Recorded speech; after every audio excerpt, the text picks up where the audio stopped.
I can hear a song and remember exactly where I was when I heard it, or exactly who I was dating, or who was my friend then, or where I lived then. It's, without music, I just die. Hello, guys, boys and girls, ladies and gentlemen, mamas and papas, grandpas and grandmas. You are all welcome to my reaction channel. My name is Harry. Now, I had somebody write something in my comment section. Sadly, I'm not sure under which song this happened because I've been trying to search for this person and I couldn't find the person, because so many comments. But he just said to me, Harry, you have to check out the song, the wreck of Edmund Fitzgerald. And he says it's a true story. And he says he thinks it would really, really move me because it was a tragedy and people died. And I thought to myself, oh, I wasn't even sure if I want to do a song like that because I cannot handle when I watch things or when I hear sad stories, man. I mean, my my kids will come to me and they'll be like, Dad, look at what happened, right? And as soon as I see the story that it's like a sad story, I just put it away, man. I just cannot handle this thing. So I'm thinking, right, what this guy has just written here is so emotional. Would I be able to handle this? But I'm gonna give it a shot, and because it says it was a beautiful song in memory of the event. So I'm here now to listen to the song, and I don't know what to expect, but I just hope I can handle it, guys. So without much further ado, let's go check out the song, The Wreck of the Edmund Fitzgerald, and this was done by Gordon Lightfoot. Here's my reaction, guys.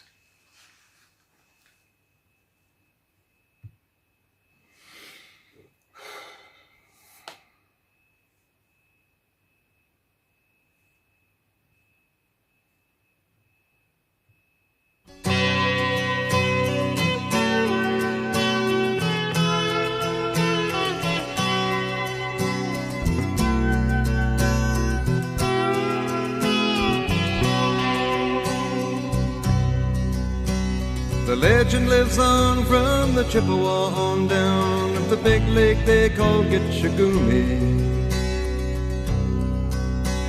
The lake, it is said, never gives up her dead when the skies of November turn gloomy. With a load of iron ore, 26,000 tons more than the Edmund Fitzgerald weighed empty. That good ship and true was a bone to be chewed when the gales of November came early. The ship was the pride of the American side, coming back from some mill in Wisconsin. As the big freighters go, it was bigger than most, with a crew and good captain well seasoned, concluding some terms with a couple of steel firms when they left fully loaded for Cleveland. Then later that night when the ship's bell rang, could it be the north wind they'd been feeling?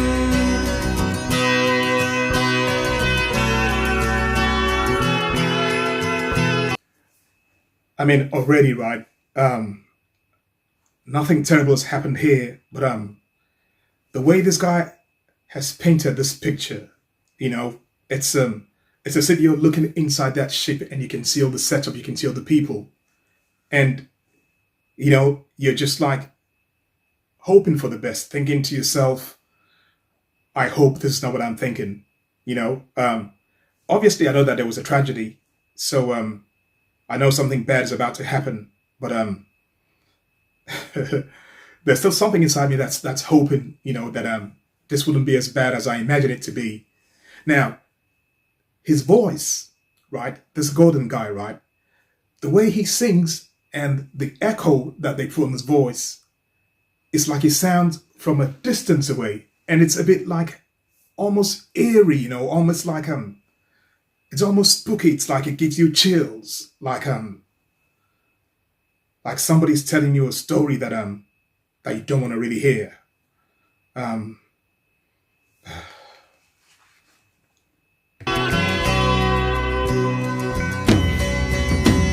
The wind in the wires made a tattletale sound, and the wave broke over the railing. And every man knew, as the captain did too, 'twas the witch of November come stealing.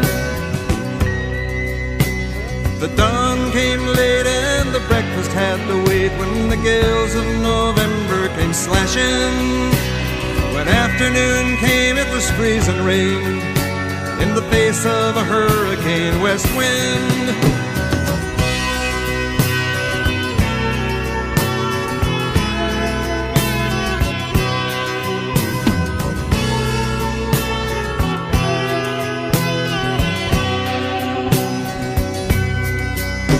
When supper time came, the old cook came on deck saying, "Fellas, it's too rough to feed you." At 7 p.m. a main hatchway caved in. He said, "Fellas, it's been good to know you."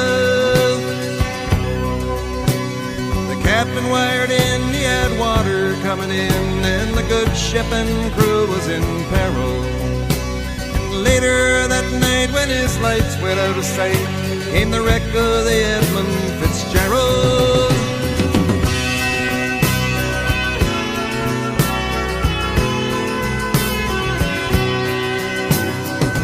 Wow.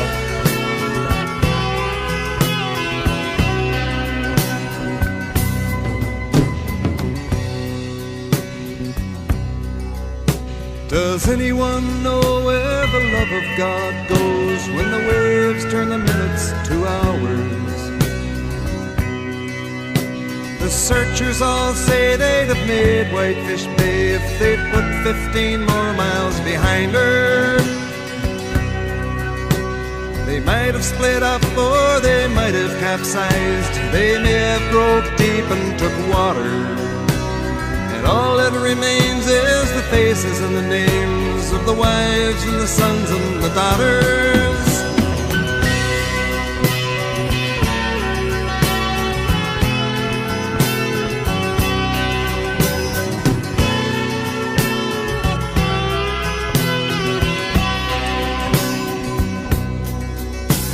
Lake Huron rolls, Superior sings in the rooms of her ice water mansion.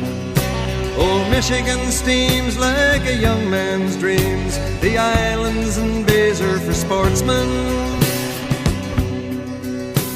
And farther below, Lake Ontario takes in what Lake Erie can send her. The iron boats go, as the mariners all know, with the gales of November remembered.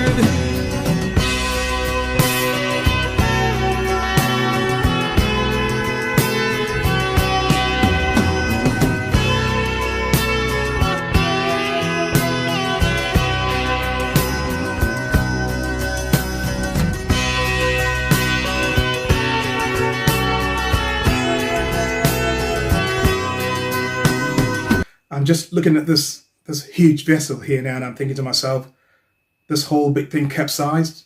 You know, it's I mean, I shouldn't be so surprised, you know, if the Titanic could capsize, you know, could like sink, you know, any ship or any vessel could sink as well. But still, you know, it looks so big to me, you know, and then I just can't imagine, you know, those poor people, you know, feeling so safe in this wonderfully built, you know, like ship, and then from that, right, it becomes a nightmare, a terrible nightmare.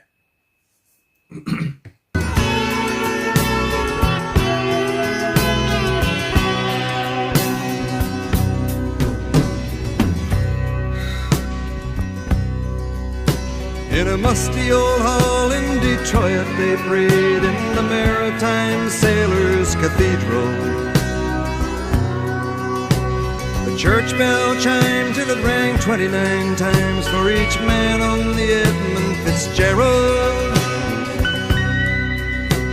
The legend lives on from the Chippewa down of the big lake they call Gitchagumi.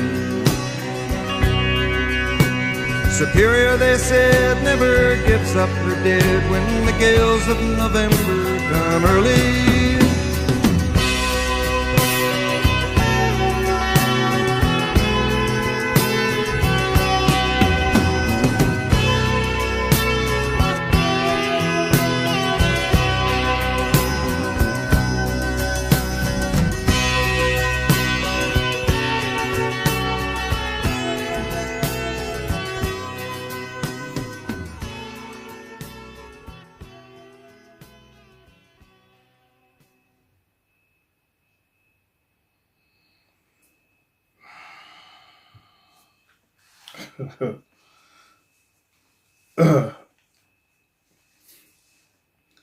Wow, that was terrible, guys. 29 people. 29 people. 29 people, man. I can't even, it's like I couldn't say the word, died that follows it, right? Just 29 people. That's just like, oh gosh. Man.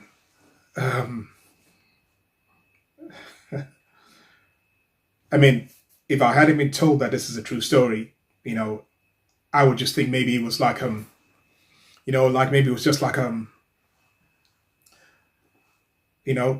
song that somebody just wrote out of imagination, or a movie or something. But to think that this actually happened, it's so sad, man. It's, 29 people, they all had families, they had kids, they had brothers, sisters, wives, mothers, fathers. And I can't even imagine what they went through, when it got, because it would get to a stage, as the song says, when you could tell that we're losing control here, the sea is rough, and we're in danger, and then your life flashes right across you, because when I was 14, I almost got drowned. It took 5 men to save me. And I swear, in those few moments, right, it was like I thought about 1,000 things in a minute. Till today, I cannot swim because of that, even though I really wish I could, but I just have that nightmare, And then my best friend as well, when we were about 13 years old, he was a good swimmer. He banged his head in the pool and he drowned and he died. So those two things, right, just made me terrified. I don't go near water at all, man.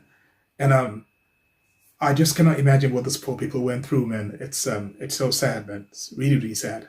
I don't know what to say, really. The guy who sang the song "God in Lightfoot," who I've never heard of,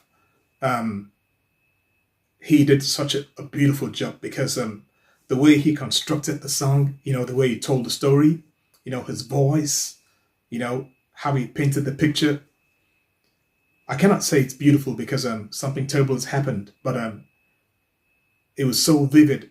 He did a fantastic job, and I think it must have been very, very emotional for him to write the song. I really feel so. I don't know. I don't know what to say, really. Well, all I can say is, may the souls of all 29 departed ones, may their souls continue to rest in perfect peace. I hope wherever they are like in a good place. And I pray for continuous solitude for their families, their friends and their loved ones that they left behind. You cannot wish this on anyone. It's a terrible thing, a really terrible thing to happen. Guys, this is like an unusual reaction. I don't even know what to say. I'll just say to you guys, I hope you have a great day. Let's all be thankful for every day that we're alive. Let's all remind our loved ones how much we think of them and how much we love them. And let's just do the best we can do, because tomorrow is promised to nobody. So let's try and leave a good legacy behind. My name is Harry. Take care, and I'll see you at the next stop.